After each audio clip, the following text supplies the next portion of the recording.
This is Tarheel Talk, an in-depth look at the issues and people making news in North Carolina.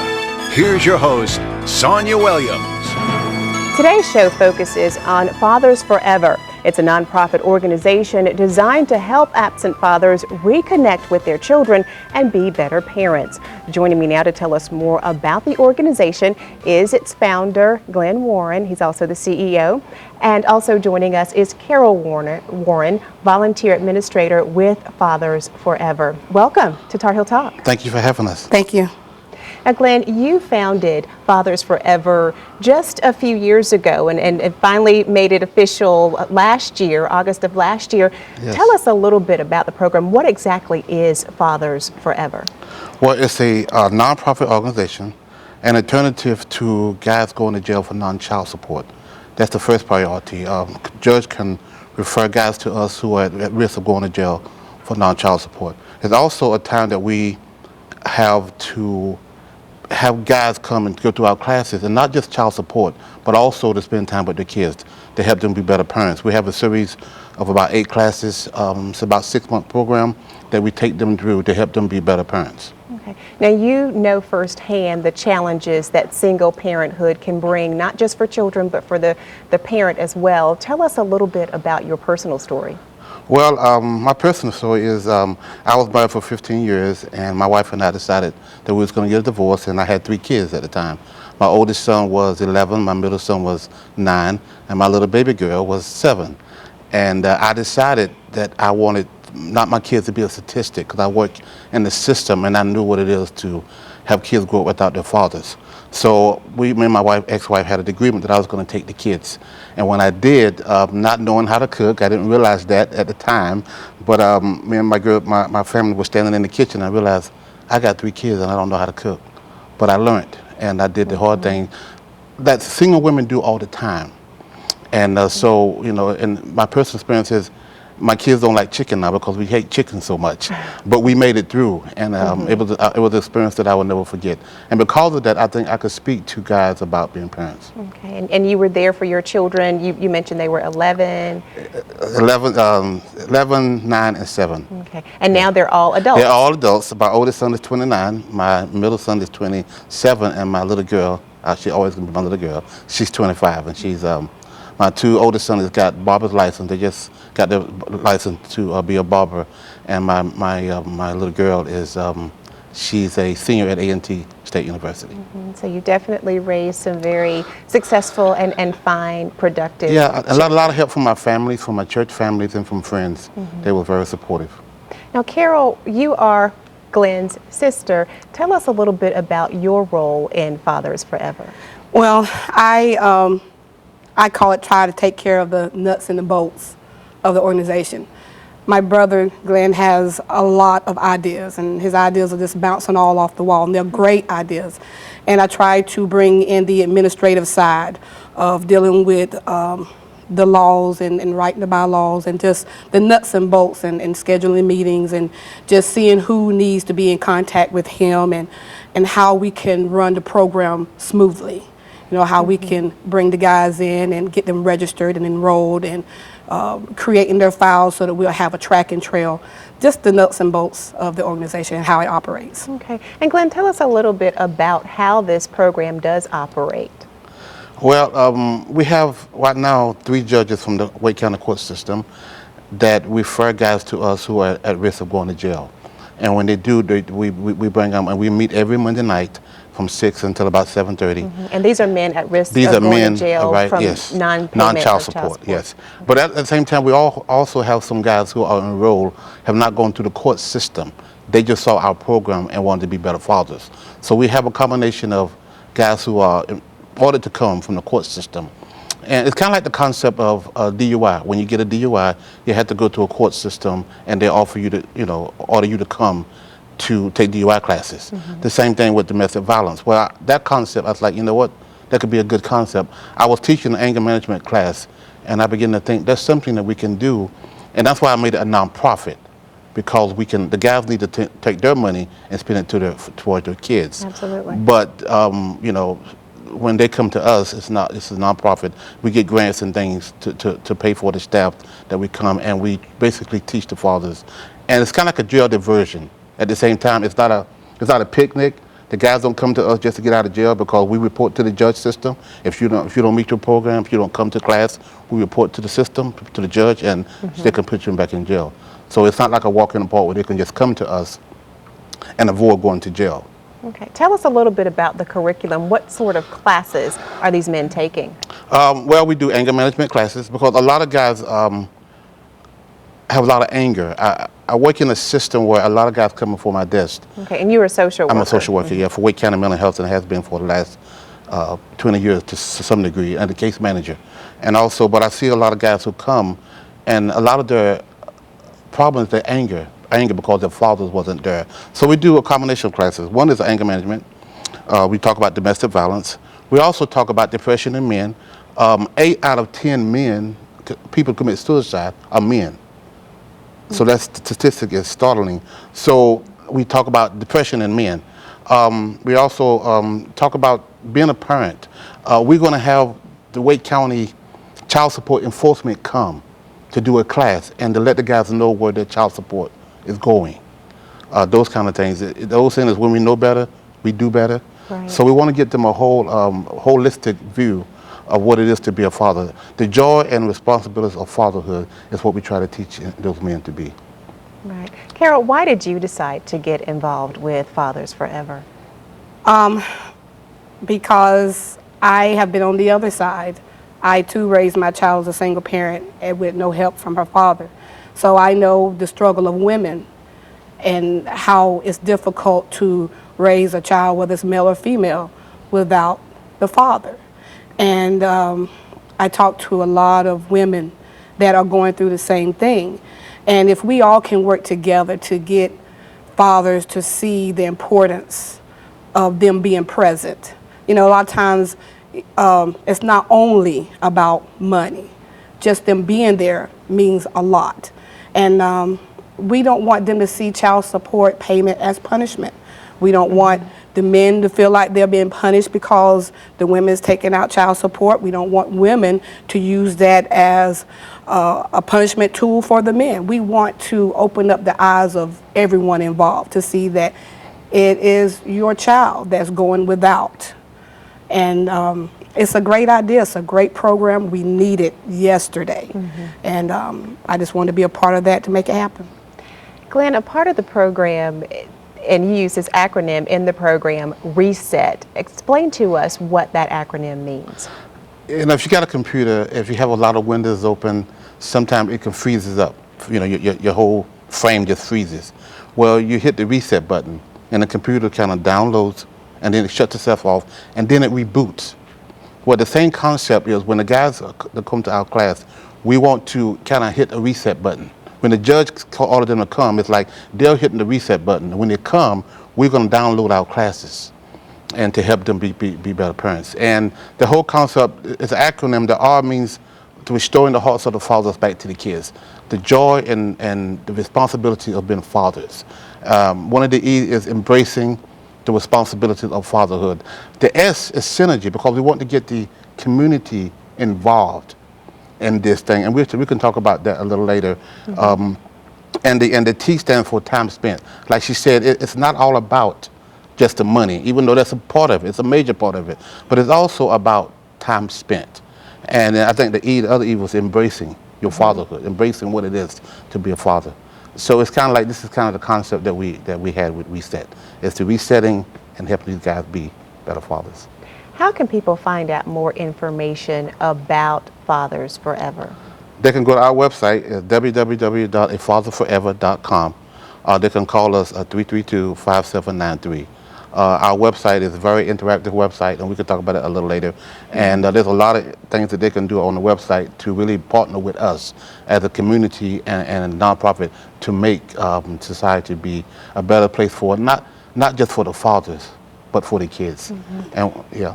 Right, and Carol, I was going to ask you, this is crucial for the children. It's great for the fathers, but ultimately it's the children and the entire family who will benefit. Yes, it is very crucial for the children, because we see children that are growing up now in society that are lost.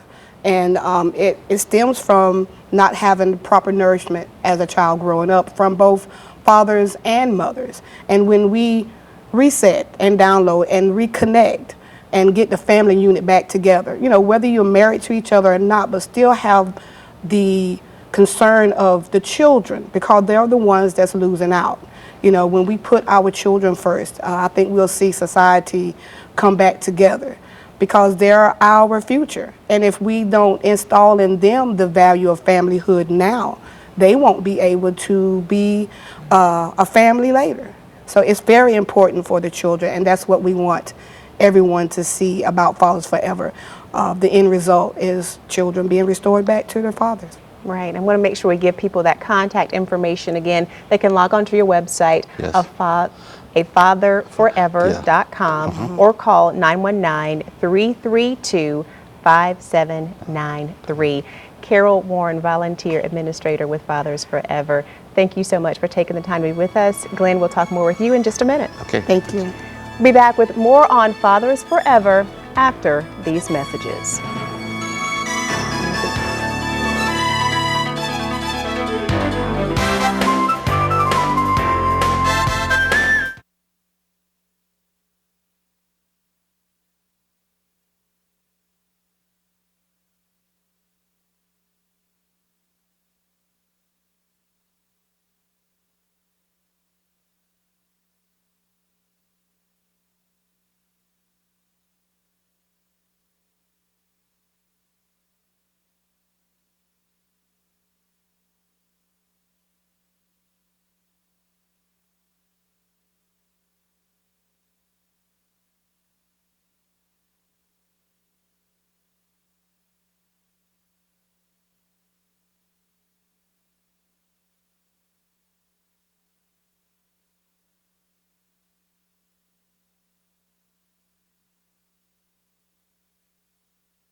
We're talking today about Fathers Forever, a local nonprofit organization designed to help absent fathers reconnect with their children and be better parents. With us again is the founder and CEO of the organization, Glen Warren.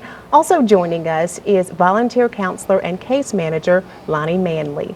Thank you for being with us. Thank you for having us. Now, Lonnie, as case manager, you work directly with the clients and the participants who are taking part in Fathers Forever. Tell us a little bit about your role. Basically, my role is what I'm going to bring to the table is pretty much like, I like to say a coach, so to speak, rather than a teacher, but that's pretty much how we're going to do the program. But what I bring to the table is experience as a father, where Mr. Glen has pretty much raised his children. I was on the other end as a divorcee, where it was difficult for me to see my child. So I bring an aspect from that angle that I could bring to the table to the young men that are trying to be with their children, and it's difficult for them to be with them. So that's kind of the angle that I will be coaching on that particular thing. And as far as fathers that are dealing with stepchildren, as well. Okay, So and pretty that's much. also a very important element to bring into any type of educational Yes. or support program is that role as step parent. And Yes. a lot of times there can be some anxiety, some animosity, some friction there. So you'll help address that as well. Yes, yes, we'll be working with fathers with step kids, and you know, a lot of people get married again, and that's the reality that we live in the day in which we live. So we get them some keys and some tools of how to work with their own step kids, and how to work with their ex-wife who's married again, and those relationships, and how to have a healthy relationship with their kids, and also with the mom, and you know, with the new husband, because all of that is a part of the dynamic. And if you don't have that together, if we give them tools to work with that, because that is the reality in which we live today. Absolutely. Yeah. So a father doesn't necessarily have to be delinquent in child support payments in order to participate in this program. Primarily, our focus is on that to some degree, but that's not the only fathers that we deal with. But like I said, we do deal with some other fathers who have not been court ordered. The class is one night a week on Monday nights, but we're going to be doing in the future on a Thursday night a support group, and it's going to be at the local barbershops where we have men from all. You don't have to be behind your child support. You can just be a father. So we're going to deal with both from fathers who are delinquent in child support, but also fathers who are doing a good job. Just need somebody to talk to. Right. You know, with those issues that men have. And that'll be like a support group that we have. And like I said, the local barbershop will be hosting these support groups, and we'll invite all fathers from the community to come in to be a part of that. With the fathers that you're currently working with, what are you seeing as some of the greatest challenges in these men having relationships and maintaining those relationships with their children? Some of it is anger, misplaced anger, being raised without their father. Some of it is depression. We have a lot of substance abuse. A lot of guys, you know, men have not just men, but for the most part, men, we hide our pain. And one of the ways we can hide it is through substance abuse. So we have a class on substance abuse where we deal with men, you know, how to not let that come between you and your child. Not only that, but how you can get free from the substance abuse. So those combinations, and sometimes it's just courage. It's just something that we all lack sometimes. And it's like, you know, when you are fighting an uphill battle to see your kids, for whatever reason, and you just kind of give up, or you get behind your child support and you can't find a job, and you just kind of give up. So we're there to give them that nudge and give them some courage that there is an answer, and you don't have to stop. You know, we try to help them to give them that nudge to begin to look, because when you get behind your child support, so now you're facing jail time, and you go to jail, and when you get out, you can't find a job because now you got a record. Right. So then you run, you know, and then the next time you back in jail is somebody stop you for traffic violation. Then you back in the jail, you meet your purge, and you get out and you leave again. But, you know, and unfortunately, some guys, that cycle is there. We're trying to stop that cycle and give them some tools that you don't have to run now, because your kids are not seeing you. Your family not seeing you. You got a record now. You can't find a job. So those are the kind of things that the challenges, and a lot of them is unemployment, especially in the economy the way it is now. Right. And we try to help these guys find jobs, refer them to different job programs to help them get jobs. And Lonnie, how important is it to have that support, have you as a coach, so to speak, to help them get on track with and reconnect with their children? Well, it's very important because, you know, these guys come from various backgrounds. Not only backgrounds, some of them have been jailed. And so I didn't go that road. I took the high road. And where I would come in with that is trying to coach these guys to go down the right road. You know, in other words, do the right thing as being a father, being there for the child, just the presence. And as we have said earlier, that it's not all about the money. It's really more about showing affection to that child, showing that child that you love that child, and just the respect and just guidance. And if you're there for that child, just being there is more than any money that you could ever give a child. And so I will be coaching from that experience and doing that. And I introduced you as a volunteer case manager and counselor. Glenn, you have quite a few volunteers. That's how you're keeping this program up and running right now? Yes, everybody in this program is volunteer. We don't have any money right now, and we're going to apply for grants and try to get some money. But this is a passion that I think everybody who's working with us now, they have this passion, and even if the money don't come, we're going to do it because it's not about the money. And yes, we need money, so we got to hire qualified people to come and do the teaching that we need. We can have qualified substance abuse. We can have qualified job coaches. So yes, we do need the money, and we are applying for grants, and we need, those kind of things. But we're not motivated by the money because I think this is something that is going to help. Number one, the kids, because they're the one. We have a slogan: saving our children one father at a time. And that's a slogan that I think if we can get the men. Another thing is everybody behind in the child support is not deadbeat dads. Right. They may make some bad decisions. Now we know there's some deadbeats dads out there. We know that there's guys who are not going to pay child support. They're not going to spend time with their kids. And those aren't the one I'm necessarily after. I mean, I want to change those too, but I'm after those guys who just made some bad mistakes and they can't seem to get themselves together, and we can help them focus on what it is to be a father.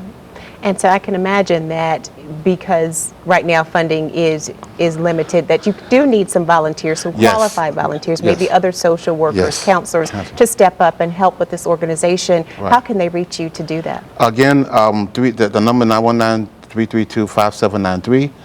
They can go to Fathers Forever information at fatherforever.com. Leave their email address. Our secretary will be, let them go to the website, put in their email address, and we'll contact them because we do need some volunteers to help us. And Lonnie, what would you say to rally more volunteers to help this program? I would say it's a very needed program. I wish it was there when I was going through some of the things that I went through.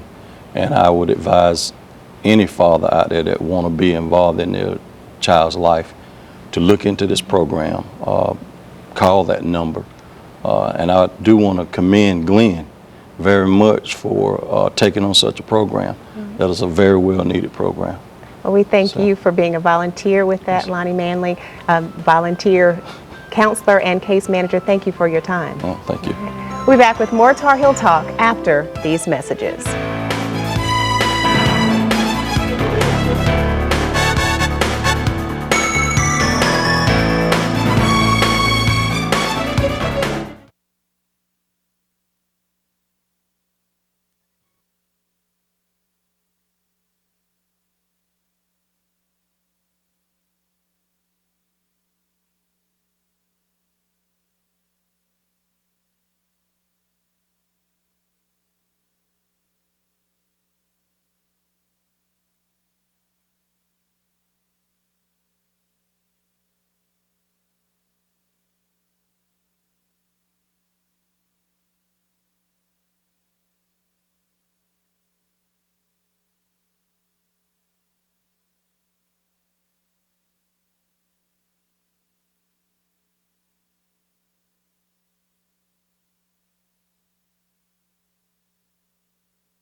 Welcome back to Tar Heel Talk. I'm Sonya Williams. We're talking today about Fathers Forever, a local nonprofit organization designed to help fathers become better parents. With us again is founder and CEO of the organization, Glen. Also joining us is the participant in Fathers Forever, James Morris. James, welcome to Tar Heel Talk. Hi, thank you. Tell us a little bit about the circumstances, the situation that brought you to Fathers Forever. Well, I have a daughter who's going to be 4 in June, actually, and she lives here in Raleigh. She lives with her grandparents currently because me and her mother split up and neither of us were in the position to take care of her. I moved away for a little while, both running from my own problems and trying to help out my mother as well, who lived in California. Well, I just recently made it back to the area, and through talking to the child support enforcement officer and letting him know my worries about coming back into town, he put me in contact with Glen, among other people as well, but and I actually became the first participant in the program. And so I guess I'm one of those people who I wasn't ordered by the court to come. I wanted to get back into my daughter's life. I am behind in the rears on child support, and I'm trying to work on that. I've got a job now. I've got a good, stable place to stay. But mainly I just wanted him to act as a liaison of sorts between me and the grandparents, me and the court, and I wanted to gain some skills so that this time around while I'm in her life I can do a little bit better job as far as being responsible, spending time with her. The cooking thing, I love to cook. Yeah, that was just him. I already know how. Okay, so you've got that part covered. But I just, I miss her very much. It's been a while since I've seen her, and he's working with me to try to change that. So. So how have things been going in the program so far? What kind of changes have you seen so far? Well, it's like I said, it's fairly new. We've had a couple of meetings so far. I've met with Glen a couple times prior to the meeting starting. In the meetings, you get to hear other people's points of view, their experiences. Some have more kids than I do, and how they deal with it. And you basically just get to share how you feel. I mean, the last meeting, towards the end of the meeting, I'm hyped up and upset, and he talks about anger issues. I mean, it's a situation that does, if you don't handle the emotion correctly, promote anger. And it's not like you get angry at other people. You project it towards like the courts. It's not their fault. It's not their fault you're not seeing your child. It's my fault. And so, but I mean, it gets emotional, and you let stuff out. And when he talks about statistics of the amount of people who grew up without fathers who are in these situations, it's mind blowing. And it's.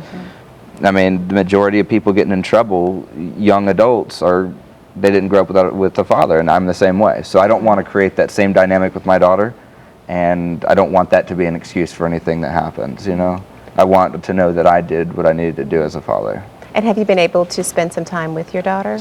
Since I've been back, no. The grandparents said the door is not shut, but I've been gone for a while, so I need to prove to them.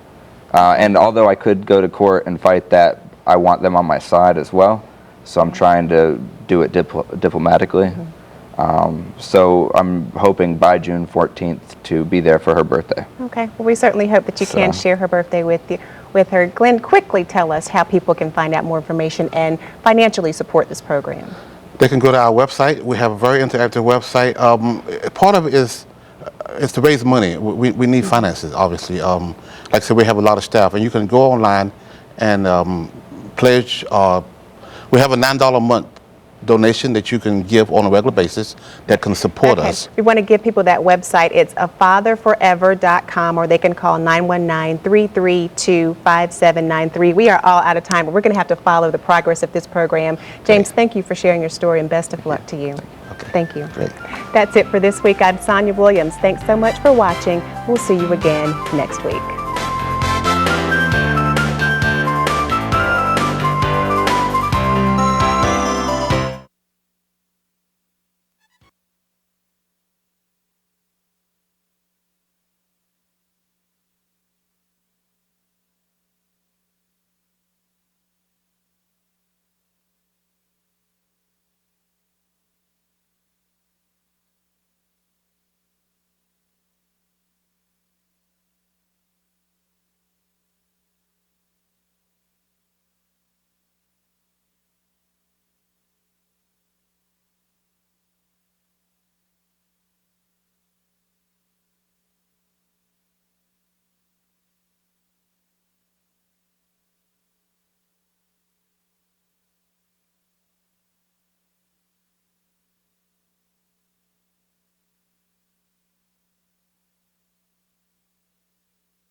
I'm Sonya Williams, helping absent fathers reconnect with their children. Tomorrow morning at 6:30 on Tarheel Talk.